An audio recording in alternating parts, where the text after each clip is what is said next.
Hello once again, Marc Yaxley here, talking a few devices for guitar playing in an improvisational setting. The subject here right now I'm going to refer to as tone rows, meaning rows of notes that have a pleasant effect. And I'm going to keep these rows of notes no more than 13 notes. We were talking earlier about scales, chromatic scales with 13 notes, and having a destination point on where you end the scale. What note have you decided to end on? What I'm going to do now is I'm going to play a tone row. These are used in maybe introductions or actual solos, but I compose them, tone rows a lot, and try to make them somewhat easy to remember for the physics of the hands. They're shapes, basically, that we form on the strings with our hands, and then we play the notes across.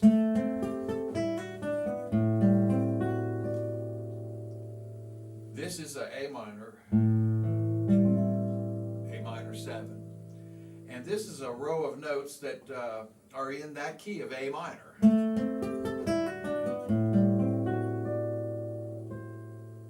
And there's 13 notes. I'll play the chord. This is a shape with notes that are pressed down and also open strings involved, with that high E being an open string. So it has a beautiful effect because the notes ring into each other, which I think is one of the essential reasons why the guitar sounds so pretty. It's almost like holding a pedal down on a piano and all the notes ring together. That's the first shape, and I'm not going to teach you the shape. I'm just going to demonstrate what's happening here in the sound, basically, and then you will probably be able to do this yourself by realizing your own physical shapes that you come up with as you're composing these sounds. That's the first one, and then that's the second one.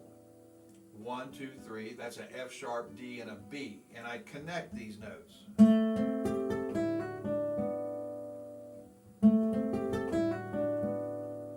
At the end here, I'm going to play a chord.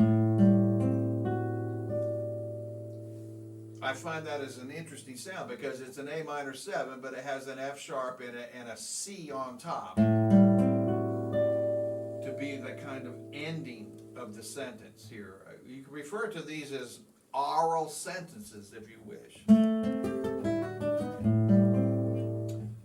I'll do it again slower.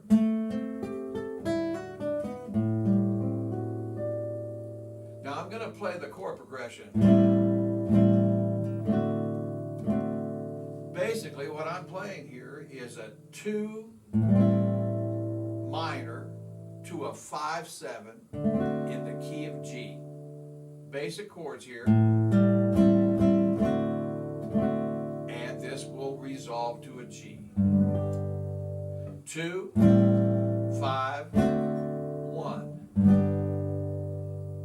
Here's the tone row.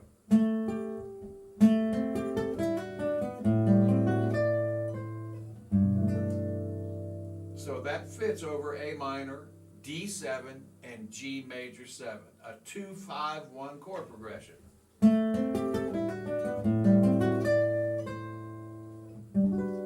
You can hear the resolution.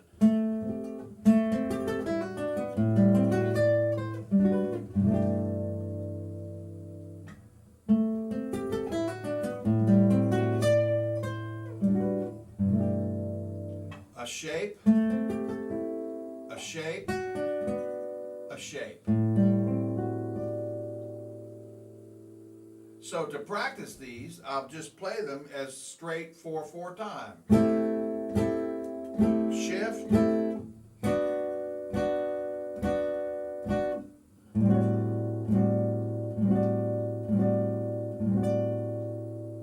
Again.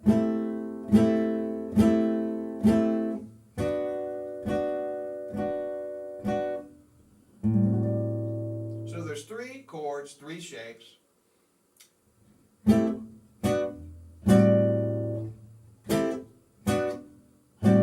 Sometimes the new shapes that you invent are very difficult, and you just drop your hand, relax, and play it once.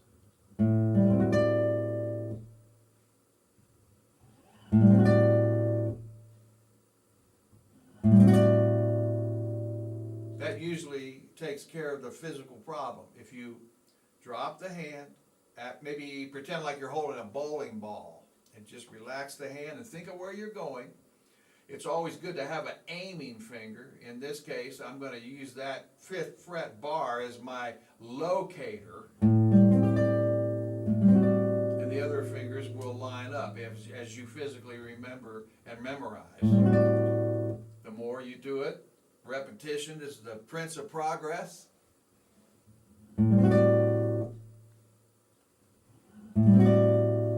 Here's the tone row again. I may stop there and just do the first 2 shapes.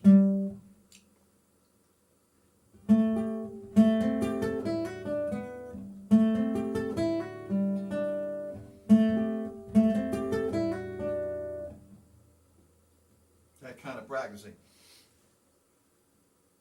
Here's one in the key of C.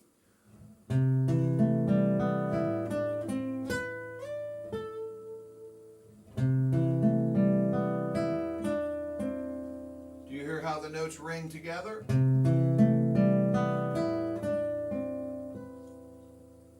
They're still ringing. The low notes, as the end of the sentence is played, the other notes are still ringing.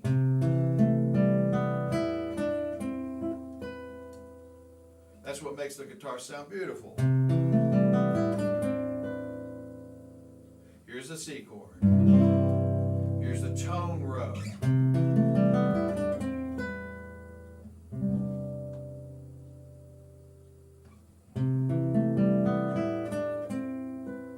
That's a very unusual set of physics. The notes are D, C, B. A beautiful array of notes there. It's a C chord. It's a C major 7 with a 9. That D is the 9th. Here's the root on the G string. Here's the 9th on the B string. And then finally, the major 7th on top.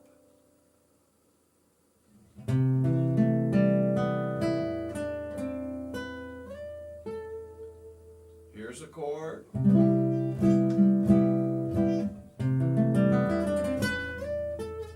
There it is in time.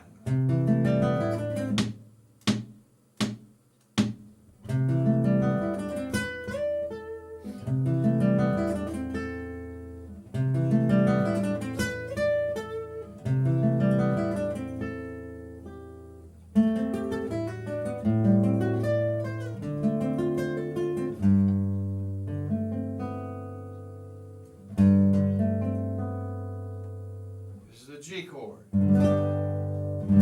Here's a tone row kind of G. It has an open string at the end with suppressed notes. The notes are G, D, A, C, leading on into an open B. It's a very beautiful sound.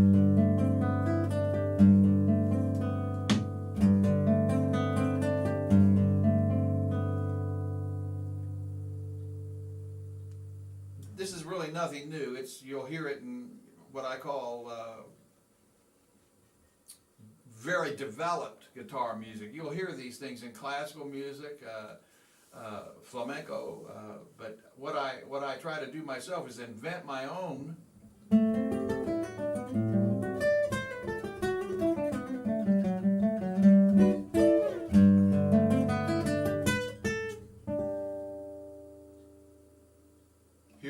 the key of F.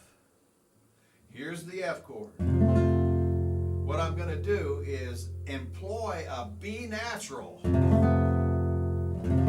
making this F Lydian. A Lydian scale is a major scale with a raised fourth note. And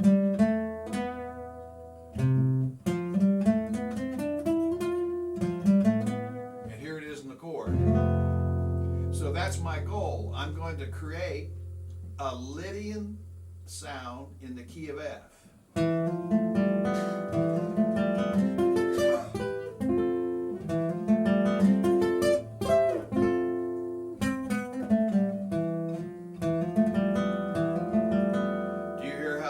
Ring together. Here's the chord. Here's the Lydian application with the B natural. And here's the tone row.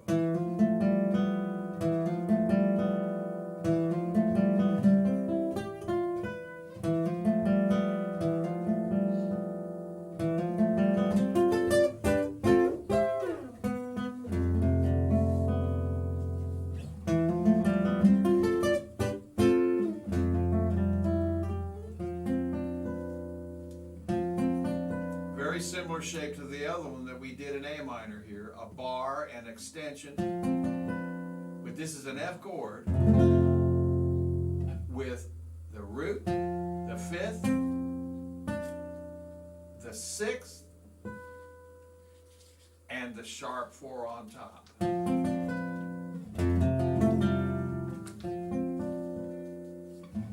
Here's the chord, here's the row.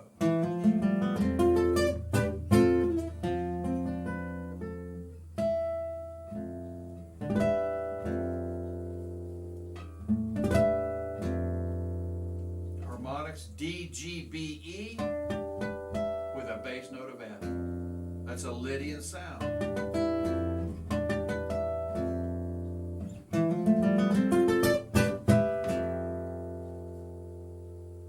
Very effective. The other day I was thinking about the tuning of a violin or a mandolin. The notes are G, D, A, E. When you strum a mandolin, those are the notes. They're fifths. The intervals of fifths. If I take that shape and play those notes and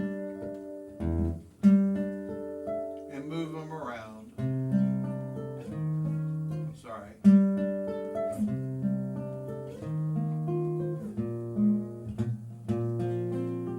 We get a nice effect this way.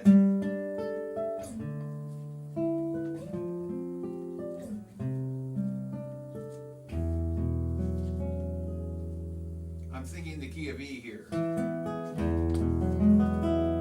But my approach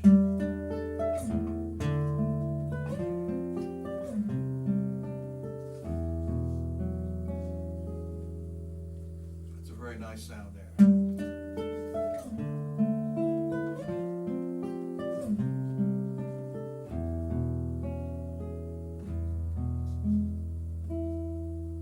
With my destination being the key of E.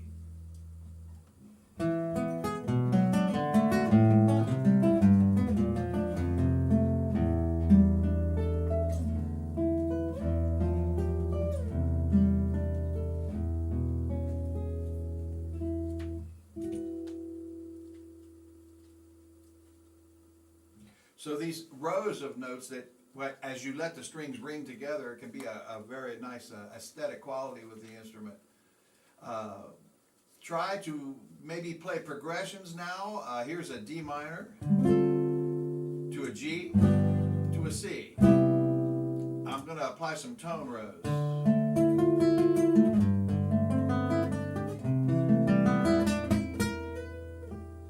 So that's 2, 5, 1. Now with the tone rows.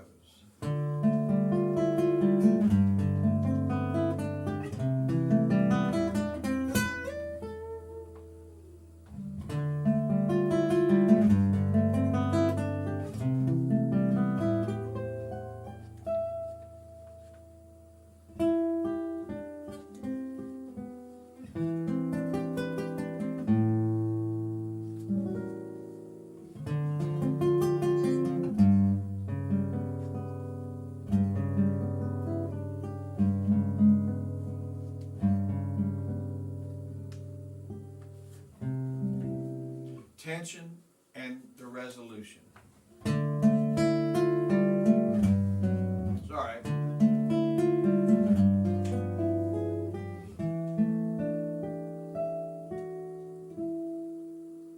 Always trying to make it a little more interesting with the choice of notes that you play.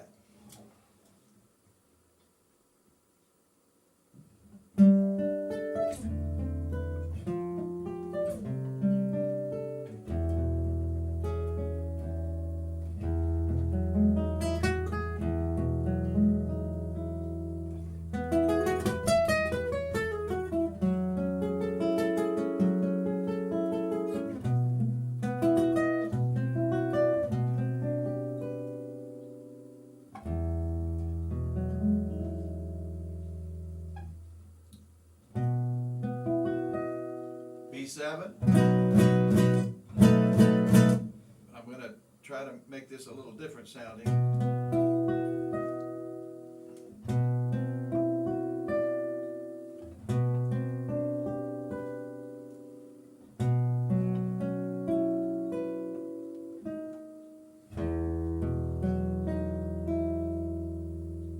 So I spent a lot of time just connecting chords with some new ideas physically on the guitar that sometimes I just let my hand wander and come up with sounds that I enjoy using in the songs I play.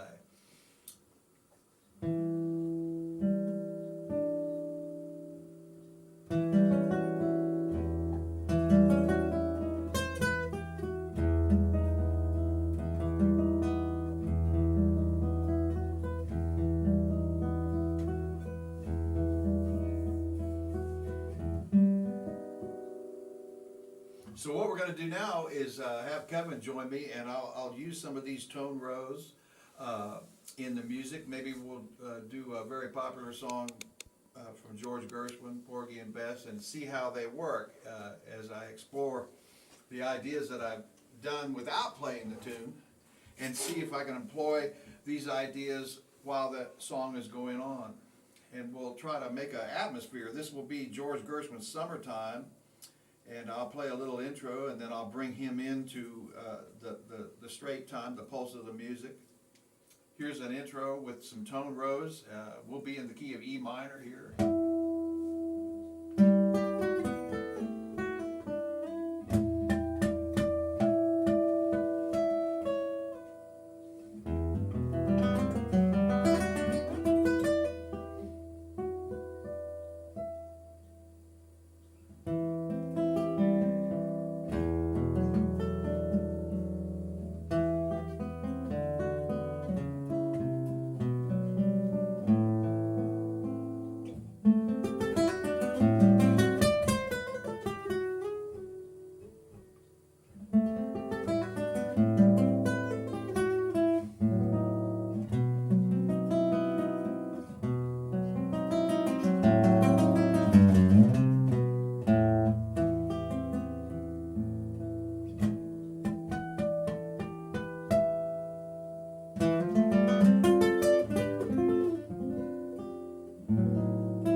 fun. Thank you very much. You bet. Nice play.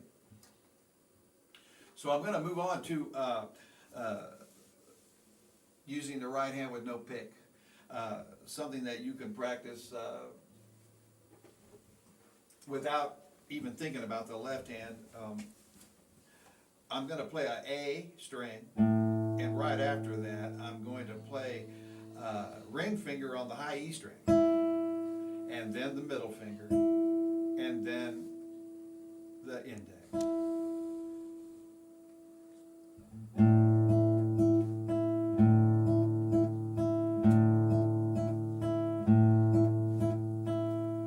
Now I'm gonna play the same thing and move to the D string, D string, and back.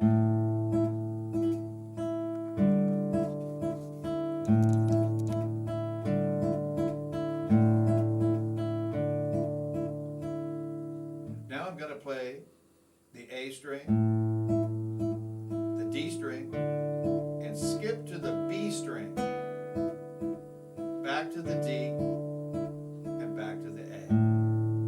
So we have A, D, skip to the B, all with the thumb, back to the D, and back to the A. I'm gonna speed this up a little bit. Excuse me.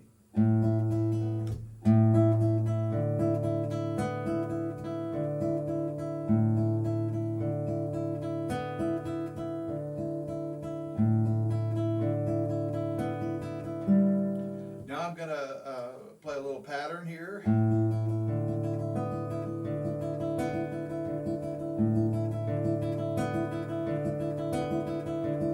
So you can hear the bass notes are A, D, B, D, B, D, start over.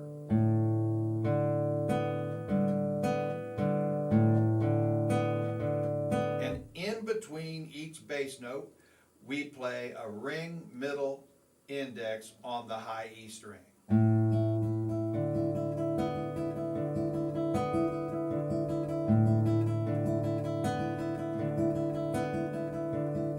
To keep that in perfect time and balanced, we plant the ring finger on the E string as the thumb is playing the low A. It's already down. They call that planting. When thumb plays, we try to put the ring finger back on the E string at the same exact time. If we get the hand back by the bridge where the string tension is very tight, it changes the tone, but it's a little more difficult to play, and you have to use a little bit more power to get that to activate.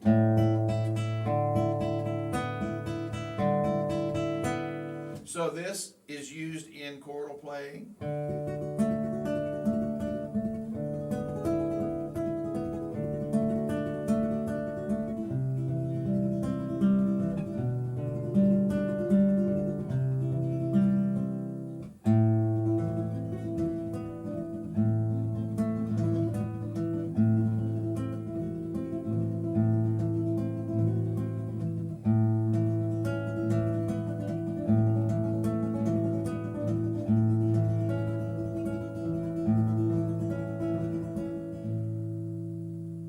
Tremolo technique, something you can practice and then of course start studying Carcassi studies and Sohr studies and the famous works by Torrega that utilize this technique for the right hand. You can use them in your jazz standards. You can use the technique tremolo in your jazz standard playing.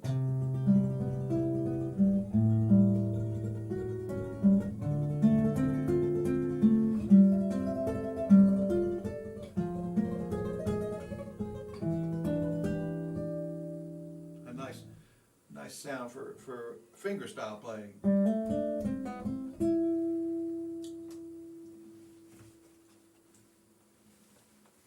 I want to introduce something new to me. I haven't really used a thumb pick before this year. Actually, I had a 9-year-old boy show me how to do this. He was very into the thumb pick. A 9-year-old student I had that's very, very gifted. I don't have the greatest hands for playing classical music, and my nails are, especially out here in the West, are starting to become quite brittle, and I have to constantly try to keep them healthy with different things. And but the thumb is basically the one that is very difficult to keep in shape, because the string is very coarse and it wears the nail out. So I've been using the thumb pick, and we will start our next session talking about the thumb pick. Thank you so much, and we'll see you soon.